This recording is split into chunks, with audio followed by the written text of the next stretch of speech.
রাষ্ট্র পরিচালনার জন্য অনেক মেধা, অনেক জ্ঞানের প্রয়োজন হয়। বাইকে আমরা রোড ট্যাক্স ভ্যাট দিই, সমস্ত গাড়ি দেয়, কিন্তু অটোগুলো দেয় না। এই দেখেন পুলিশের উপরে একটা অনাস্থা মানুষের আসছে। আপনাদের রাইড শেয়ারিং এ কি সমস্যা হচ্ছে?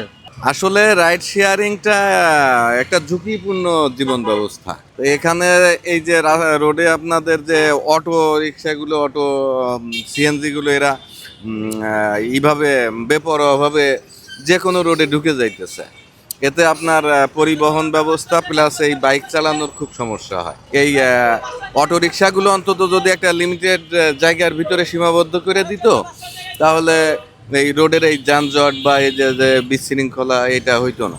আরো অনেক ব্যাপার স্যাপার আছে। আসলে রাষ্ট্রীয় ব্যবস্থা তো এখন আসলে সরকার ক্ষমতায় নেই।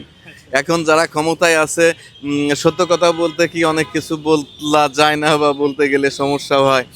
তো আসলে এরা তো অভিজ্ঞ না। রাষ্ট্র পরিচালনার জন্য অনেক মেধা, অনেক জ্ঞানের প্রয়োজন হয়।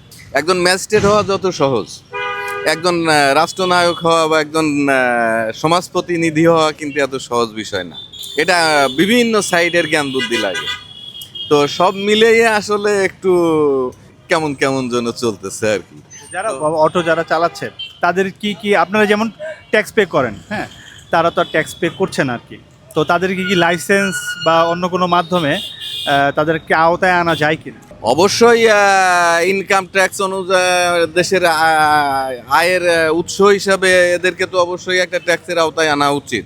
কম বেশি যাই হোক, যেমন আমরা বাইকে আমরা রোড ট্রান্সপারেশন দেই, ট্যাক্স ভ্যাট দিই, সমস্ত গাড়ি দেয়, কিন্তু অটোগুলো দেয় না। অটো কিন্তু আপনার মানুষ এখন অটোতে ওঠে, অটোতে উঠে সহজে যায়।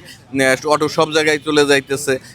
একটা পরিবহনের মতো অটো একটা আওতায় আনা উচিত, তাই না? এই যেমন আমাদের এয়ারপোর্টে কিন্তু একটা সমস্যা হয়, লাগেজ সমস্যা হয়, ইমিগ্রেশন, তারপরে যে লস দেখায়। তো আপনার কি মনে হয় না যে যেহেতু পারতেছে না দেশের মানুষ চালিয়ে, তো এটা কি বিদেশের আন্ডারে কিছু নির্দিষ্ট সময়ের জন্য দেওয়া কি যেতে পারে? দেশের কোনো কিছুই বিদেশের কাছে দেওয়া যেতে পারে না।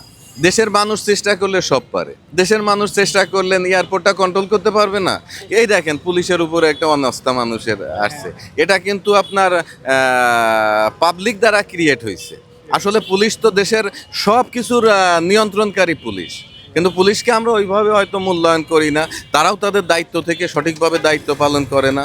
তাদের ভিতরে কিছু লোভ লালসা কাজ করে। সেই লোভ লালসা জায়গা থেকে তারা দায়িত্বহীনতাই বলেন, তা অসৎ আচরণ বলেন, অসৎ লোভ লালসা বলেন, বিভিন্ন কারণে তারা তাদের দায়িত্বটা সঠিকভাবে পালন না করার কারণে মানুষ তাদের উপর অনাস্থা আনছে। কিন্তু মূল বিষয়টা রাষ্ট্র পরিচালনা করে পুলিশ, নিয়ন্ত্রণ করে সরকার বা প্রতিনিধি। কিন্তু যারা ফিল্ড মার্শাল, যারা মাঠ পর্যায়ের কর্মী, তারা পুলিশ। পুলিশ সব কিছুর নিয়ন্ত্রণ। এই যে সেনাবাহিনীর দায়িত্ব পালন করতে হচ্ছে, বিভিন্ন টহল দিতে হচ্ছে, এতে সেনাবাহিনীর ভাবমূর্তি নষ্ট হচ্ছে না। কিন্তু কি করবে, এখন দেশের পরিস্থিতির কারণে তাদেরকে মাঠে নামে কিছু জায়গা নিয়ন্ত্রণ করতে হচ্ছে।